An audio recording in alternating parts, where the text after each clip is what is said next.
following show contains adult content. It's not our intent to offend anyone, but we want to inform you that if you are a child under the age of 18 or get offended easily, this next show may not be for you. The content, opinions, and subject matter of these shows are solely the choice of your show hosts and their guests, and not those of the Entertainment Network or any affiliated stations. Any comments or inquiries should be directed to those show hosts. Thank you for listening.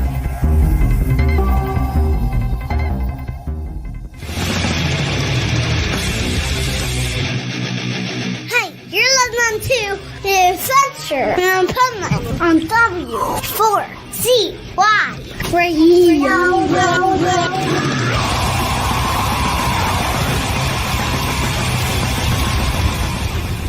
Wake up, America!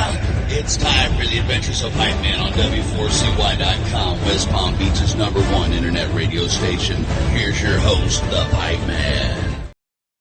Or maybe Swamp Nut. It's all good.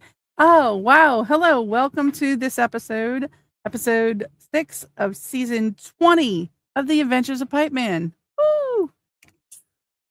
Oh, man. All right. So let's bring on some other co-hosts because, the Pipeman's going to be here any minute. He gives me just a little bit of airtime and then he takes it away. But let's bring on some other folks. Let's see Studio Nut join us. And see, just like that, he's not going to do it. Oh no, I'm here now. I just wanted to see how you would react. Here's a pipe now. See, that's what I mean. Just like that, I seen him come in. There you go. Well, you know what? It's better. I like being better down here because you can keep that banner up there to cover Rebel's face. Hello. It covers the big forehead. It doesn't look like she has a big forehead now. I have my hair is up in the freaking whatever. All right, but we can take that away from her face anyway. But yeah, okay. So here's what we're gonna do. Should I be there? Yeah. Okay, we'll do that. That sounds good. Hey, Bill, how are you? I'm fantastic. How about you? I'm doing great, and of course, your bird's going to be part of the show today. Absolutely. So I watch these things on socials. They're going all over the place. This AI parrot who does a lot of stuff. The parrot, you got to check it out. You got to go look on socials for these parrots that are like talking to the other animals and talking to humans, or the animals are like, the cat's bothering them and they're screaming, mommy, the cat's trying to eat me, and stuff like that. And then they have the cockatoos that will, in the middle of the night, turn and talk to Alexa and get Alexa to play music and start dancing and blast the music loud. Volume up. Yeah. Volume up. In fact, Juan, why don't you see if you can find something, one of these videos to put up here so Bill can see. Maybe one of the parrots, like, getting mad at the other animals, and maybe one of the cockatoos saying, Alexa, play disco, and dancing like they're in the nightclub. So anyway... Fatty Tumors in Pets. By the way, before we get to that, I wasn't here in the very, very beginning, so I don't know what was said because I had this scenario that was a 5-minute deal with a client that, those clients, Bill, that they want to have control of things, technologically speaking. And then they don't know anything about technology, so they insist on having control, and then they screw everything up every time, or they don't know how to get into something. A little advice for my listeners here, okay? Make sure you remember what your email address is to whatever you start an account with, number one. Because without that, you're not getting into your account. Number two, remember your passwords. But if you don't know the email address, you can't reset the password either. So a 5-minute job that started at like 7 this morning. Just finished like a few minutes ago. I'm sure you deal with that too in the store too, with people that they don't take your advice and then they get upset at you because something went wrong by not taking your advice. Is that true? Does that happen? Absolutely, all the time. That ties right into the topic for today, because what the consumers are being told on a lot of technology is one thing, but on medical, on health, that sort of thing, that involves a lot more common sense than the technical stuff on electronics, and there is none. Huh. Well, it's funny too. And when I was putting up making the titles for today's show, because after we have all this great pet stuff, we're going to go into some great business stuff later in the show, and we're going to do ticket giveaways and all. But I was reading the title afterwards, and I was like, screw it, I'll just leave it like that because people may tune in just because they think like me. But I was like, okay, so I named today's show Fatty Tumors in Pets, plus you must have a line of credit. My first thought when I see that after I wrote it was, you better go get a line of credit for the veterinarians to pay them if your pets have fatty tumors. Absolutely. Absolutely. And that's not what I meant by that, but I guess that was the universe just saying, this is what really happens. It is. It really is. It's such a sad case. I mean, here we are in 2026, and we can't get out of our own way when it comes to doing anything cancer except raising money for big foundations and big hospitals. That's all we do. We just raise all this money for the search for the cure. Where are they looking? Because I know they're not looking at anything living, because the answer is right in front of us. Right? So what is this with fatty tumors in pets? How does that happen? Well, one of the big issues, of course, with our pets is the amount of preventive medicine that's being prescribed.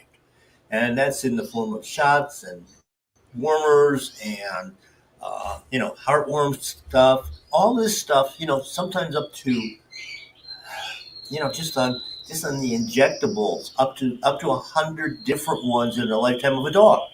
Then you're taking that in like these so-called heartworm remedies that don't work. They're not preventative. It says on the box it's not a prevention. But the veterinarian is actually lying to you when they say that. And you're giving, anywhere from 12, from one injection a year to 12, other tablets or doses, if you will, for the lifetime of the animal. And then we're wondering why the life of the animal is only, averaging 8 years now when it should have been over 20. I have a question as far as that goes. What is wrong with humans today that they don't have common sense? I'm just thinking to myself, okay, if I have a dog or a cat, they survive, especially cats. They survive pretty well on their own. They survive on the outdoors, whether they're domestic or not, playing fine on their own. Okay, and there are dogs in the wild, or like if you go to Puerto Rico, there's dogs like just hanging out everywhere. Places like that. Why is it that humans here don't use some common sense to say, oh, wait, these dogs and cats don't need all this stuff except when they're in our house? It's, it's the narrative that, of course, has been provided for the last 40, 50 years, basically. And, of course, they took it off the human medicine side, where you have to have checkups. You have to do this. You have to do that. And they believe that the only person that can give advice is somebody that's wearing a white coat.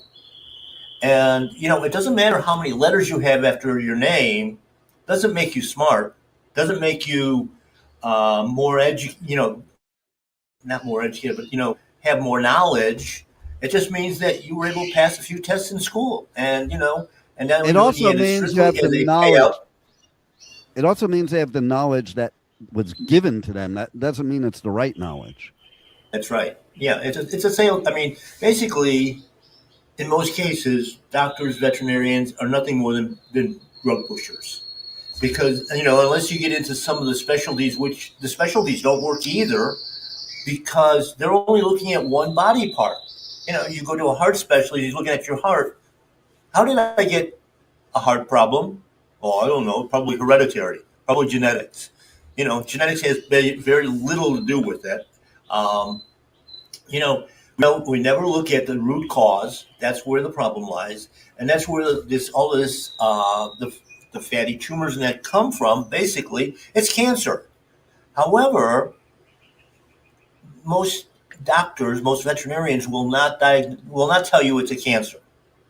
They'll tell you that, this is just a little eruption in under the skin. We can just hack it out.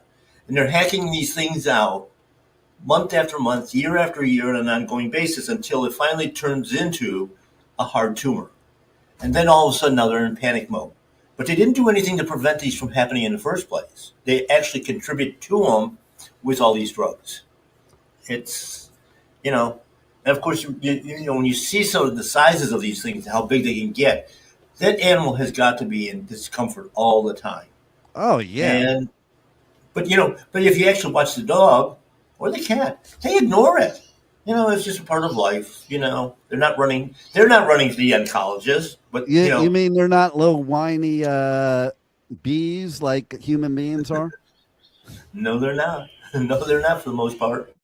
And there's a lot of technology out there, starting with food, that actually allow the body to heal and cure itself. Can you imagine that as a concept, that you can actually rebuild your own body? Wow, what a concept! Yeah, I did that when I reversed the diabetes. Dr. Jafari's like, we're going to rebuild every cell in your pancreas. Okay. Yep. That's what body does. And liver, kidneys. I mean, we basically replace enough cells in those every 4 months to have a healthy liver or kidney. Unbelievable. So Rebel. Yes. Have the deworming things worked for you? What deworming things? The things that the vets are doing to, like, that he's just said doesn't work. I don't go to vets. I don't believe in vets. I don't have any faith in the medical profession for humans either. Tell us why that is. Why? Which part? Why do I not have faith in the medical profession? Because the ADM, AMD, whatever that thing is, they are a governing agency of all people who pay lots and lots and lots of money to study, to have letters in front of or behind their names, and they never follow up on learning. Like, a cosmetologist has to continue to learn every year. A lawyer has to continue to learn things every year. Doctors apparently go in, test once, get those letters, and screw people up so they can make a living. What do you think about that, Bill? Well, and there's a lot of truth to that. I mean, obviously, in my 60 years of doing this, it's just been crazy when I look at the indoctrination, first off, that doctors and veterinarians are put into a position, basically the Rockefeller model of only patented medicine, nothing natural. Food has nothing to do with it. Exercise has nothing to do with it.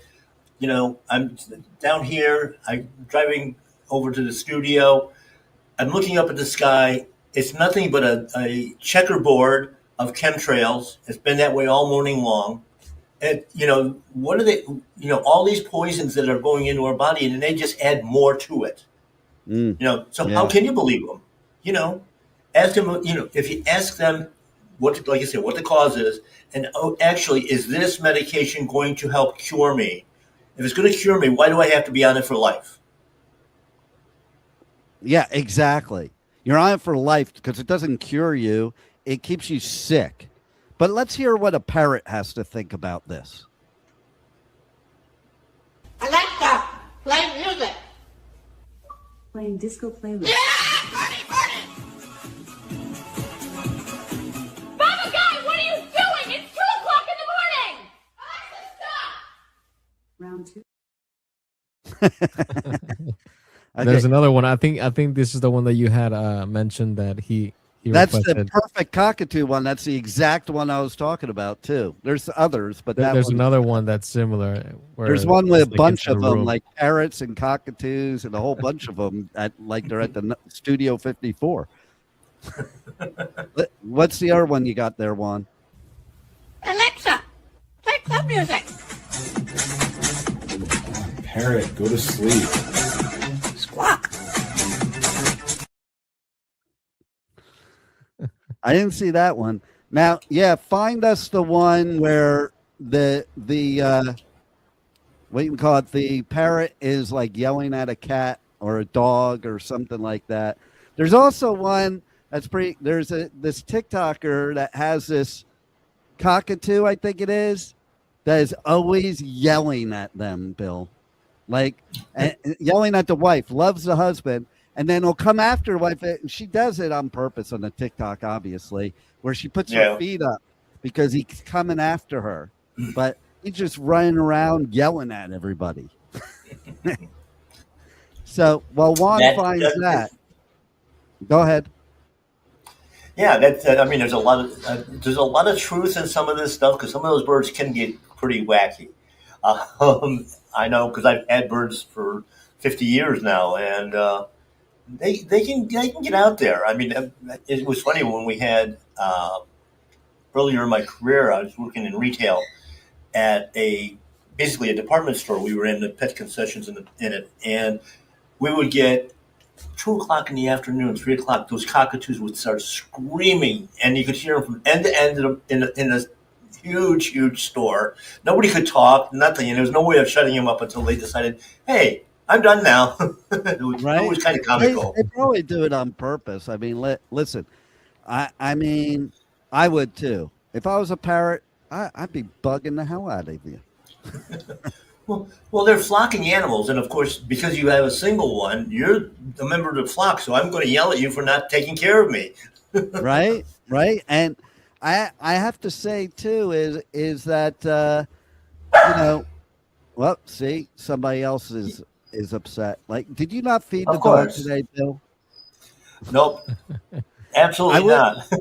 I would say I would never have a bird again personally because I had parakeets and they were the most annoying pet I ever had in my life.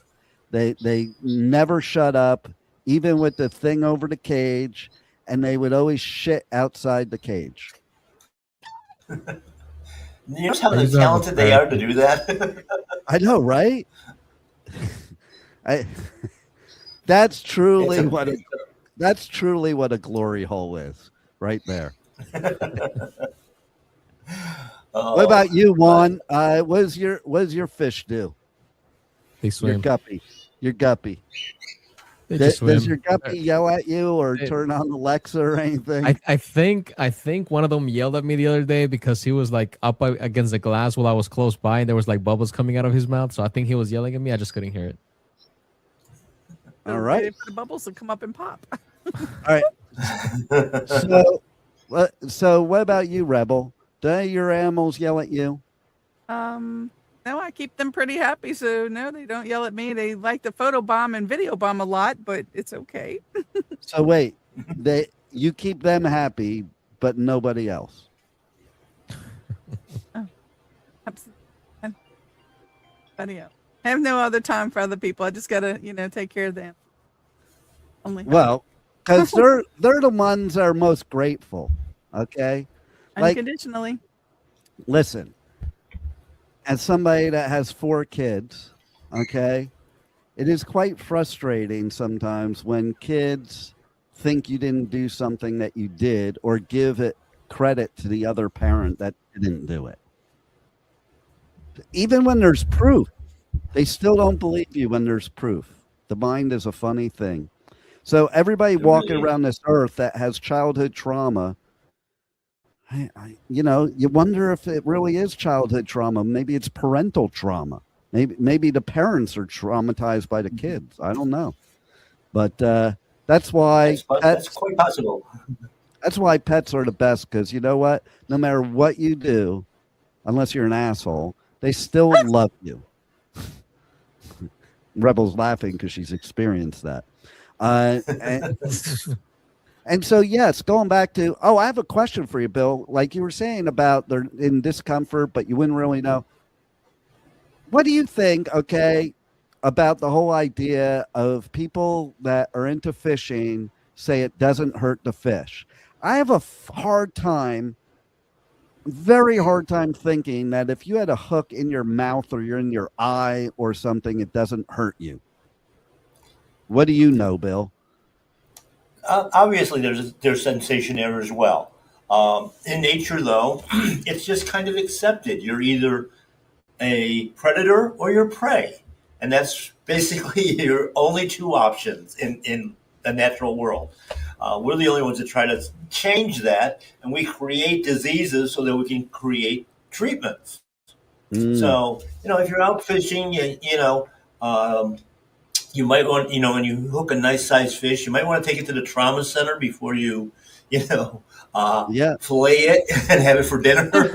No, wait. If you take it to the trauma center, they're going to drug it.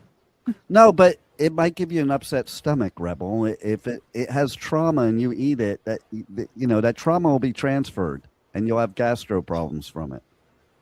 But if you take it to the trauma center, they're going to drug it and then you're going to have problems from the drugs. Well, at least you'll have a good high going.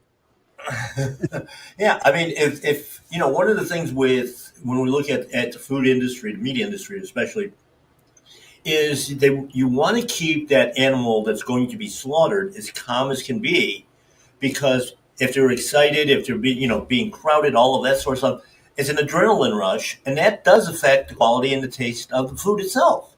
Yeah, and so when you're looking at the way we used to do things, hunting and fishing, you want as quick of a kill as possible. That can't happen with fish unless you're spearfishing. But on wildlife, deer, wild pigs, any of that stuff, one clean shot and the system just shuts down. There is no adrenaline rush, and so it's a much higher quality food at that point in time. And of course, that's one of the things that we have to look at when we have our pets and ourselves as well, to avoid getting these cancers, these fatty tumors, and all of that stuff. That we want to eat clean. We want the cleanest foods that we can get. Today is very, very difficult because of all the additives. We don't have to go to the trauma center for drugs. It's in all the foods that you buy in a supermarket. Well, and also I saw something somewhere, a booth at like one of the events I was doing, where they had cannabis gummies or whatever for dogs and cats. Mm-hmm. I mean, we're getting kind of ridiculous, because isn't THC toxic to dogs and cats? It is, and they've on all these things, though, they limit it very, very strictly. The CBD portion of it is what really does the work itself, because it's basically turning on receptor sites in the body. All mammals produce their own CBD, believe it or not. And it's a whole part of the system, just like the adrenal system. Instead of, the adrenal system kicks in when there's trauma, the CBD, the endocannabinoid system kicks in when there's inflammation. So it's turning on and flushing those areas with nutrients and blood cells and protector cells and, a whole host of healing mechanisms. And it works in most cases, but you still have to have the nutrition behind that. You can't stimulate new stem cells, for instance. We do some other technologies with light patches and stuff like that. You can get healing because we're targeting areas, but you still need that clean nutrition to be able to heal. Let the body heal itself. And where would be the best place to look for that clean nutrition? Obviously, at my paleo pet to start with, especially if it's for your dog or cat. But you have to look at finding suppliers of clean, foods. I was having a discussion earlier about how we didn't start out with organic labeling. We didn't start out with pasture raised labeling, if you will, until they started playing games with adding chemicals to our food, to dog food, cat food, all of that, because then it became a marketing game. And there's no reliability. I mean, we don't know do you have any idea where that vegetable was even grown sometimes? So much of this stuff comes from around the world. It's in transit forever. And yet, we think, it's got an organic sticker on it, or it says all natural. 20 years ago, 30 years ago, everything all of a sudden became all natural. What was it before? They're not labeling it as artificial today, which is what it really is.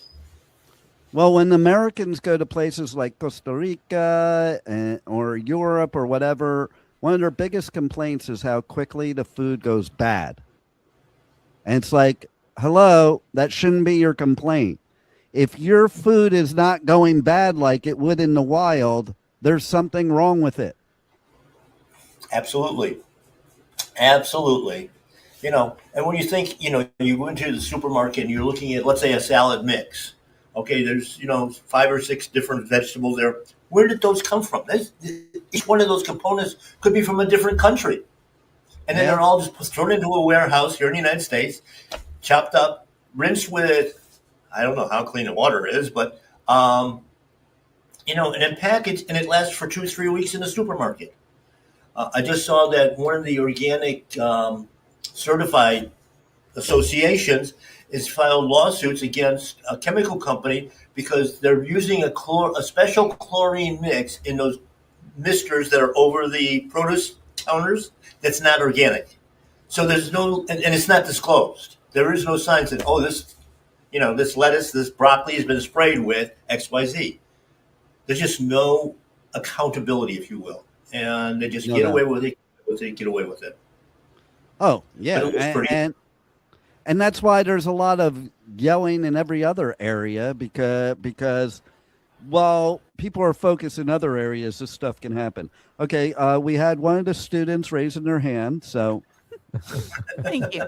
I want to go back to the a fourth door on the right-hand side. I want to go back to the fish.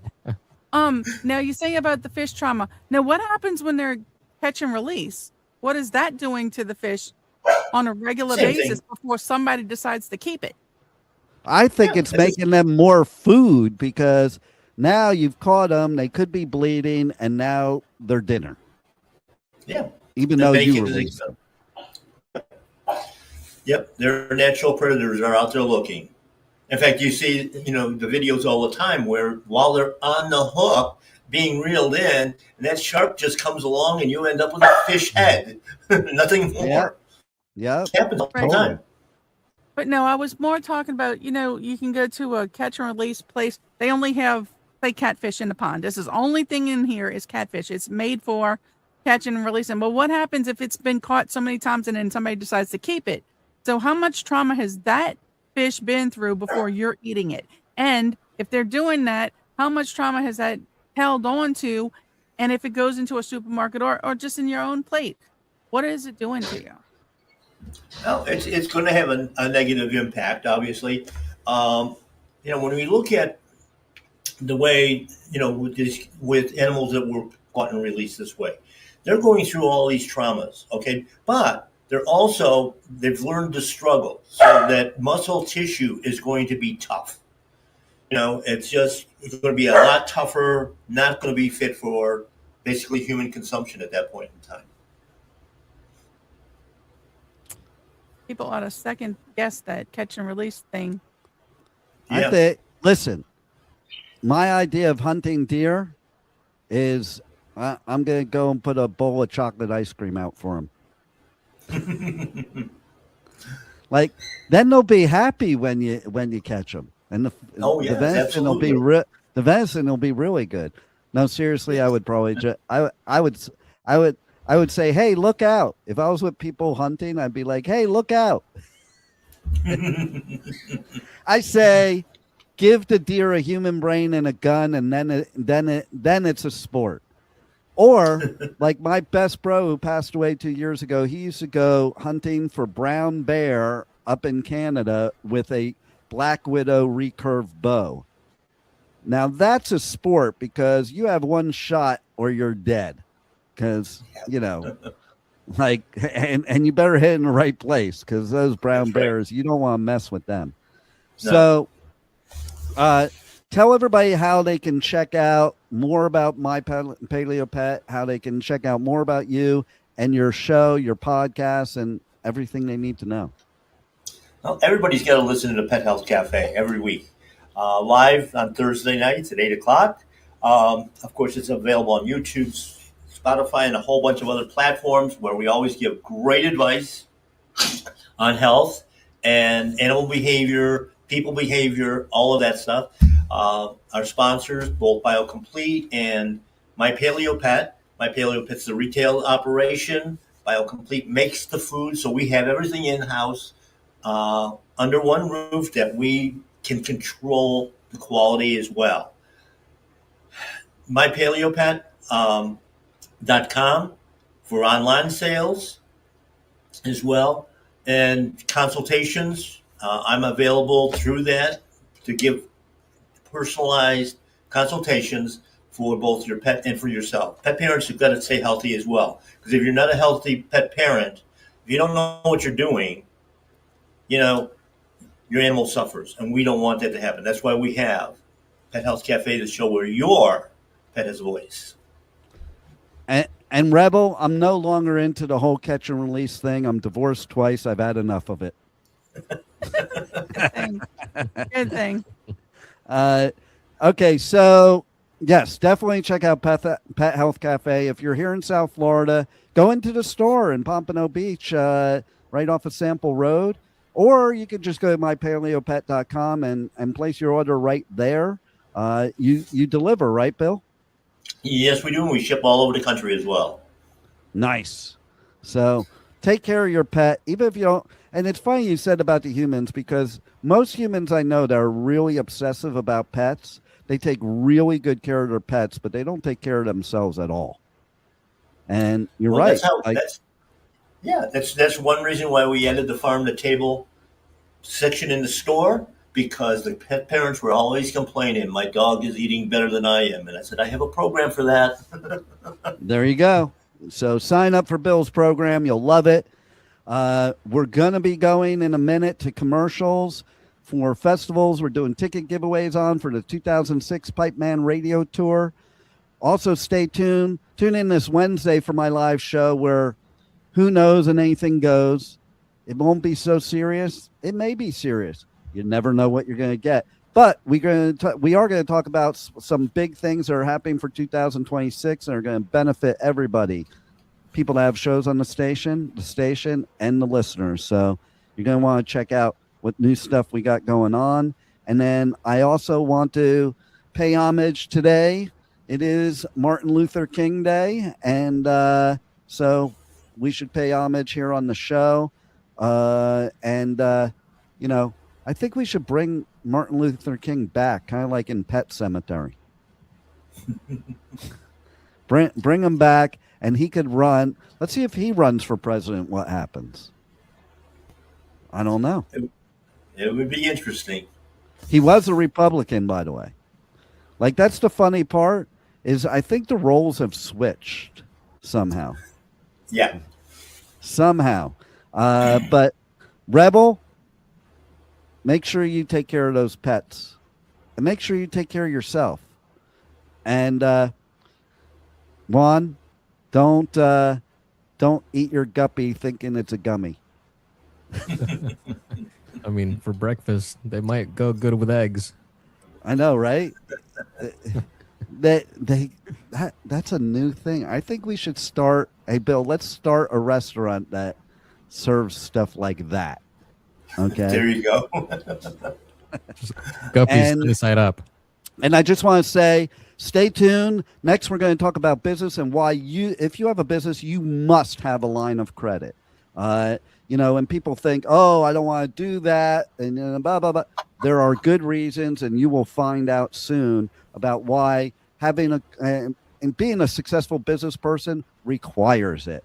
And then after the show, if you check out some of my socials, there's going to be some reels with somebody I did an interview with the other day, who is absolutely incredible. She's not only a musician, she's a great artist. She even paints surfboards, and was down here for Art Basel in Miami. Yeah, I can think today. And she is somebody that has some new music that's absolutely badass. And I'm going to give Rebel a test now. And her name is Chloe Trujillo. Do you know who that is, Rebel? I do not. Do you not? Do you, Juan? Don't you Google it. I see your eyes. He's typing. I did not. Okay, so that's if you ever heard of a band called Metallica, okay, that's the bassist, his wife, and then I've interviewed her son before. Funny story during that interview I brought up in this interview is that when I interviewed him, he had cut his hair short. He used to have super long hair, and I was like, "What made you cut your hair?" And he goes, "My whole family's long hair. I was rebelling." So now you can rebel by cutting your hair instead of growing it. The circle of life. Changed. Circle of life right there. And on that note, there's some really, really good bands that are playing in Columbus, Ohio, and in Daytona, Florida this spring. Can you tell them what they might have won? Sonic Temple Art and Music Festival returns May 14th through 17th with My Chemical Romance, Tool, Bring Me the Horizon, and Shinedown. Plus, Pierce the Veil, Good Charlotte, The Offspring, Sublime, Godsmack, Breaking Benjamin, Marilyn Manson, and so many more. Sonic Temple in Columbus, Ohio, May 14th to 17th. Passes on sale now for as low as $1 down at sonictemplefestival.com. Welcome to Rockville. Returns to Daytona International Speedway May 7th through 10th with Foo Fighters, My Chemical Romance, Guns N' Roses, and Bring Me the Horizon. Plus, Turnstile, Five Finger Death Punch, The Offspring, Breaking Benjamin, A Day to Remember, Godsmack, and so many more. Welcome to Rockville, May 7th through 10th. Passes on sale now for as low as $1 down at welcometoRockville.com. I can't frickin' wait. And I will be there. Come see me at Sonic Temple or Welcome to Rockville. They also announced a lineup for Incarceration just the other day. Stay tuned. We're going to have more about that in future episodes. Right now, we're going to go to, I had pre-recorded with the resident business expert, Michael Barbarita from Next Step CFO and Powerful Business Strategies.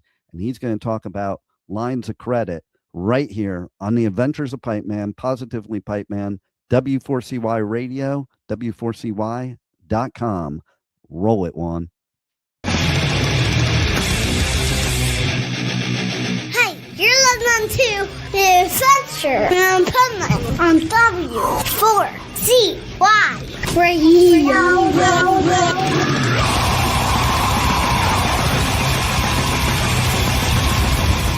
This is the Pipeman here on the Adventures of Pipeman, W4CY Radio, and this is the Positively Pipeman segment of the Adventures of Pipeman with our Next Step CFO, Michael Barbarita, who is going to give us some powerful business strategies. So welcome to the show, Michael, and let's talk about lines of credit. Thank you, Dean. Thanks for having me. So yeah, line of credit. Now, when I get a new client, one of the first questions, early on that I ask is whether or not they have a line of credit. And about I would say at least 60% of the time, they do not.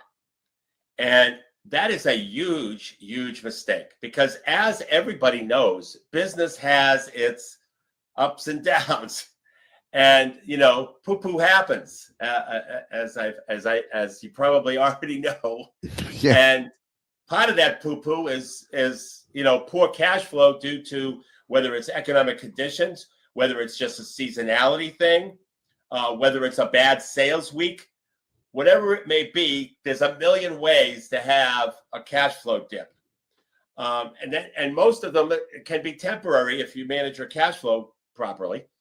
And so, but be that as it may, you must have access to a line of credit. We're not asking you to go out and get a loan. We're asking you to get a line of credit that doesn't have to be used if not needed. And you only pay about $150 a year to the banks that charge it. I know of a couple banks that don't charge anything for their line of credit, so that, it's free to use, and that's the end of it.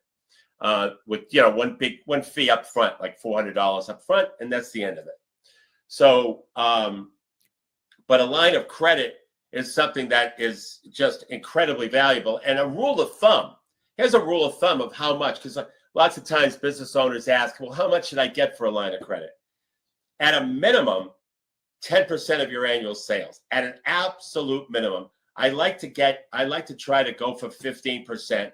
It depends upon your credit and your situation, but even if somebody should get, let's say a $2 million business should have a $200,000 line of credit, and they can't get it, but they can get a $50,000 line of credit, I make sure they get at least a $50,000 line of credit, because you've got to have it. It's very important. And you're not paying an inordinate amount of money for it. You're not paying interest on it until you use it. Yeah. And the other thing is there's a proper way to use a line of credit, and there's an improper way. Number one, it's not an equipment loan. Sometimes business owners go out and buy equipment with their line of credit, and then the bank, who has what's called a zero balance provision in most line of credit agreements. And a zero balance provision means that you've got to zero out your line in a period of 12 months. You got to zero out your line of credit for 30 days. So if you're going to buy equipment with your line of credit, you're not going to zero out your line of credit, and that's going to cause problems. Now, for the most part, as long as you're making your interest payments, banks leave you alone. They let things carry forward. But just wait till there's an economic crisis and the bank is starting to get pressure from the Fed to start exercising their rights under these agreements, like the zero balance provision, and start calling in loans as a result of it. That's what happens.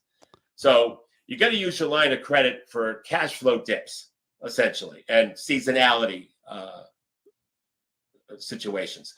Other than that, you really shouldn't use your line of credit to buy equipment or to fund operating losses.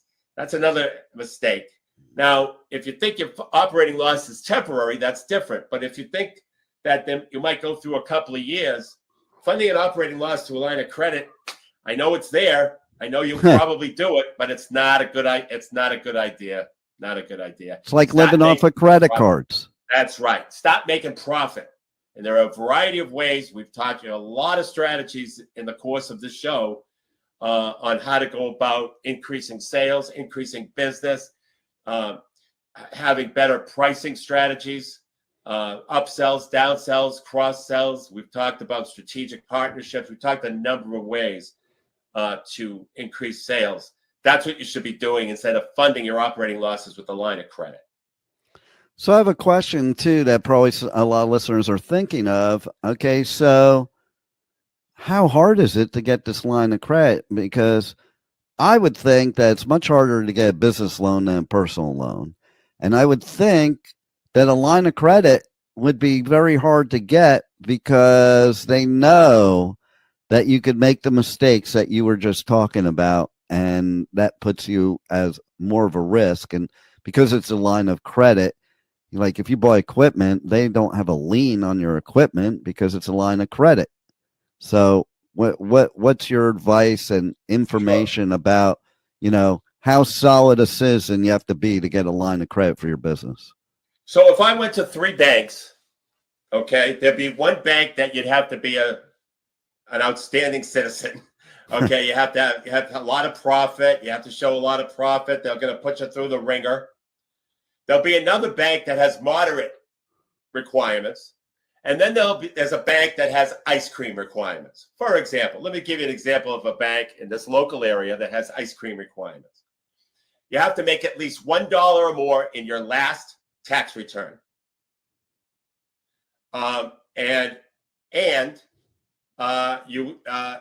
Your sales have to be over like $100,000, and you could qualify for as much as $75,000 line of credit. That's the end of the underwriting.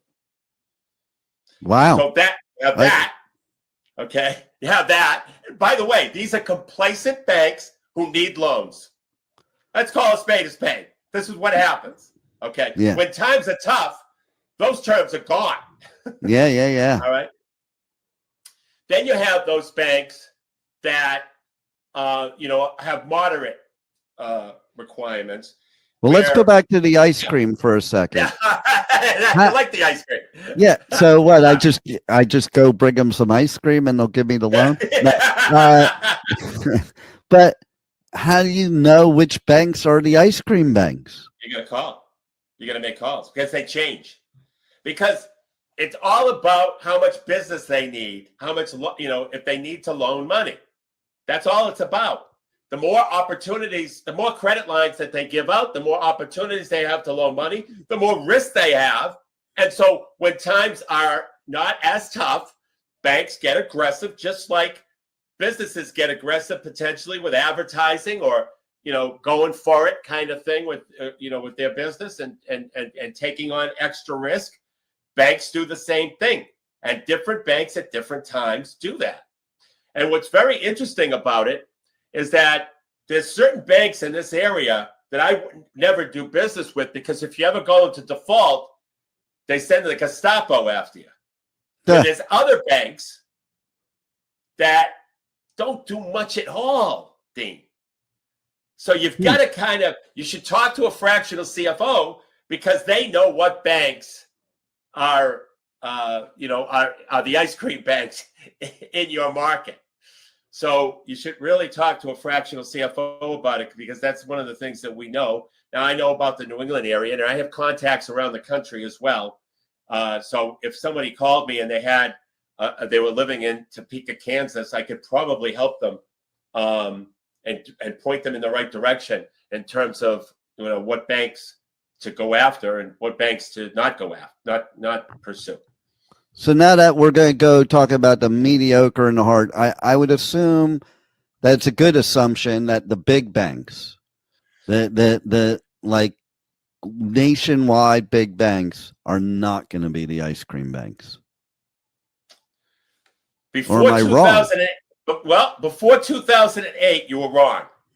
Since 2008, the Bank of America they used to give lines of credit out for just forget about tax returns, forget about business profit. They used to give it based on over 575 credit score. You got 100 grand. They got murdered. They got so murdered during the 08 crisis. They didn't even pursue any of the personal guarantees. They just wrote off all of it and said, forget it. Wow. Yeah. And I had 2 or 3 new clients that came to me because they were in trouble with the bank. Well, they weren't in trouble with as it turned out, but that they had gone in default with the Bank of America during the crisis. And Bank of America just said, we wrote it off. Don't worry about it. We wrote it off. So, but since then, those banks have tightened up, to your point, and more of the, I'm not going to say local banks, but banks that are intermediate in size, say $1 billion to $3 billion in assets. Those banks, some of those banks have real easy requirements to get a line of credit. So you have to shop around, and then you have to talk to somebody who kind of knows the banks. Yeah. Because you don't want to go. There might be an ice cream bank, but they come after you with full force if you go into default. So you might want to stay away from that. But so they're the ice cream truck that gives you the ice cream, and then as you're walking across the street, they run you over. There you go. Because you didn't pay for your ice cream. Right. That's right. Yeah, that's exactly right. You didn't pay for it. So now we're going to run you over.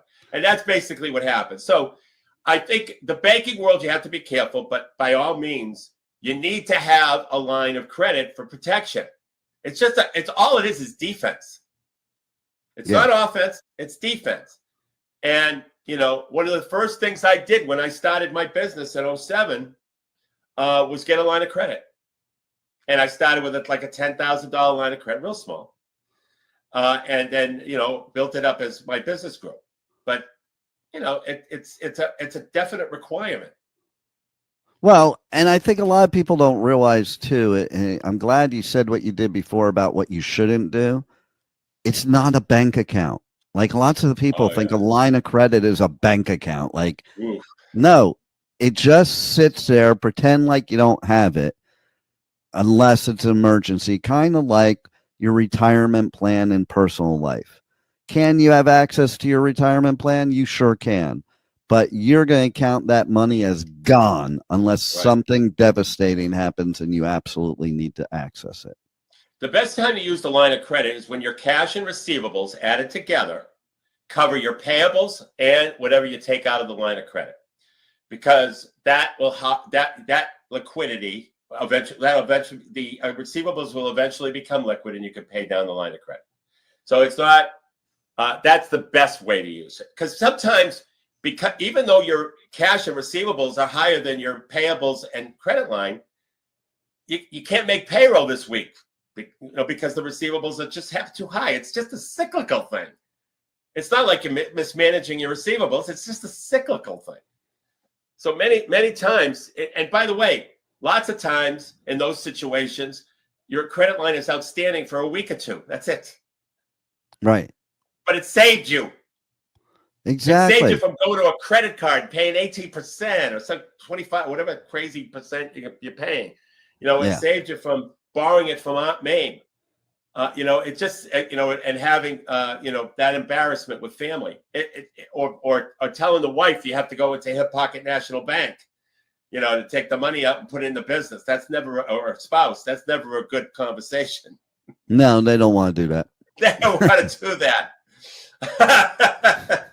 So anyway, that's it. And the way you can reach me is by going to nextstepcfo.net and go to the contact page on my website, fill out the contact form. And if you have a question about line of credit, you can put the words line of credit in the message section. Be happy to answer your questions. And go out there and get yourself an ice cream truck.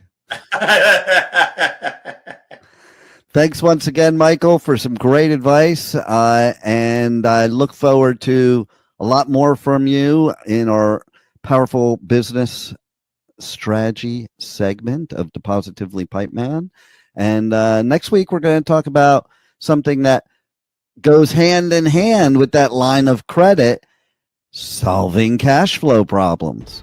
So stay tuned. Come back to hear the Adventures of Pipeman, W4CY Radio.